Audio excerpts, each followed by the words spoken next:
Welcome to Tasting Wine. I'm Haley. I'm Toad. Today we're tasting wine. We are trying 2016 Chateau Montelena from Napa Valley. They've been around. Todd, we just had this conversation, bud. They've been around since 1882.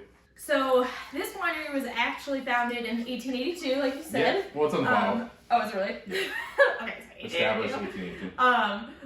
It was a San Franciscan senator and also an entrepreneur. But Prohibition completely killed them. Oh, man. So then in 1868, Jim Barrett came in and bought the estate. Oh, it smells nice. Ooh. Oh, I feel like we haven't had a red wine in a while. People wouldn't know that, but we haven't had a red wine in a while. I know. And it's like this bright. Sorry to cut you off, but it's like this bright cherry and. Wow, you really? Oh my god, you can really smell. Yeah, and oak and vanilla and spices. Wow, sorry. Smoked meats. I don't mean to cut you off, but that took me away for a minute there. Ooh, that's beautiful. It's like really nice, ripe, sweet cherry. But hold on, get back to the I know, hold on. Facts. Oh, so Jim Barrett ended up buying the estate 1968.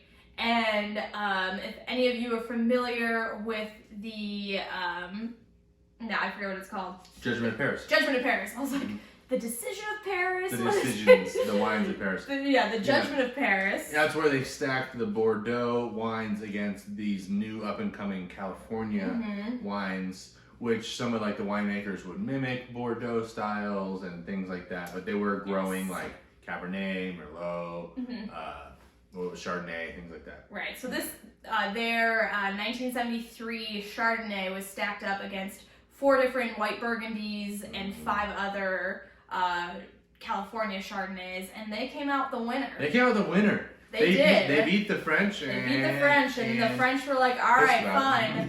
California can be, they can play the game. Yeah, they can play the game. Basically what they said. All right. They can play the game. They have a seat at the table. But really, that is when Napa started getting more notoriety and started getting a little bit, because they've been making really good wine for a long time. It just, didn't have the prestige of the French and the Bordeaux and stuff like that. But this, getting back to it, it is a beautiful nose. I feel like this is everything you want in a Napa cab.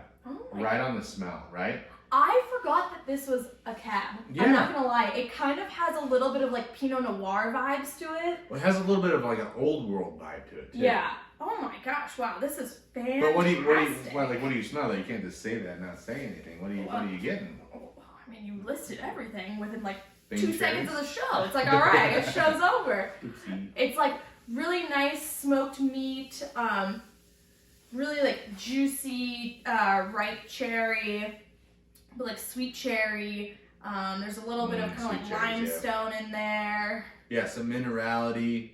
There's not too much earth. If it's more of on the minerality, the rocky type of note, because I think a lot of Napa is volcanic soil, so I can see where that rock kind of detail comes from. I call it a rock detail. There is a little bit of kind of cream note to it. I would say it's more kind of milk froth. Milk froth is what I'm kind of getting. I'm not getting that yet, but I'm not tapped in as much as you are. Ooh. This is a really good. I mean, it's got the complexities on the nose of the fruit with the minerality, and then a little bit of oak, touch of vanilla, red fruits, all that stuff. Yeah, and then do you get kind of smoked meats too? Smoked meats, a smoky flavor, and then there's just something. It's deep and it feels deep and bold. Yeah, and a little rich in there, but we got to see what this is on the taste. I think it's really tart. Oh yeah, wow.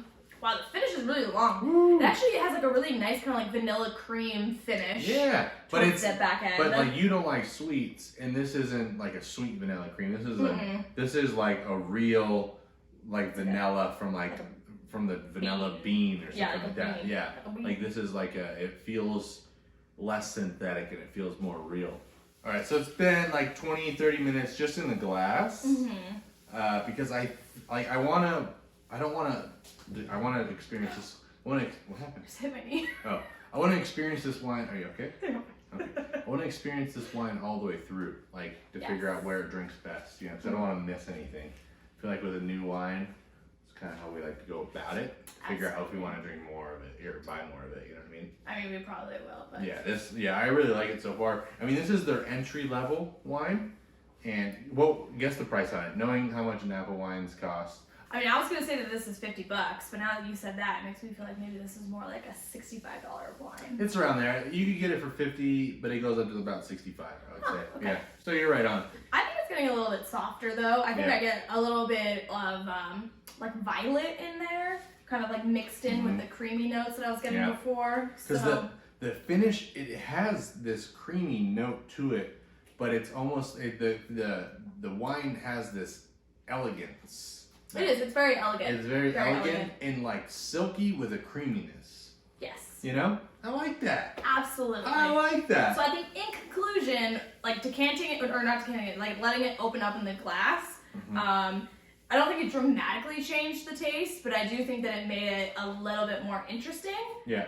A little bit more acidic for me, but also at the same time was still like nice, creamy, and smooth. So yeah, I think this is a bottle you can open up, just pour in the glass, enjoy it throughout the night, you know, and it's probably just going to continue to open up in the glass, right? Yeah, I don't think you need to decant it. I don't think you need to decant it. I mean, some people might recommend it, but I really like it where it's at. So I think that's where we're going to stay. Yes. But if you have ever had, what's the year? 1973. Chateau, Chardonnay. Chardonnay from Chateau Montelena. If you still have that, send us a bottle. Montelena. Is it Montelena? Yep. Montelena? Oh, I get it so backwards. Whatever. I'm dyslexic, okay? All right. It just doesn't work for me. So thank you for watching Tasting Wine. Get out there and taste some wine. Let us know what you're trying. Let us know what we should try next. Leave a comment down below with some recs or some funny comments. Some recs. Yeah, some recs. Hit us up with those recs. Hit us up with some recs.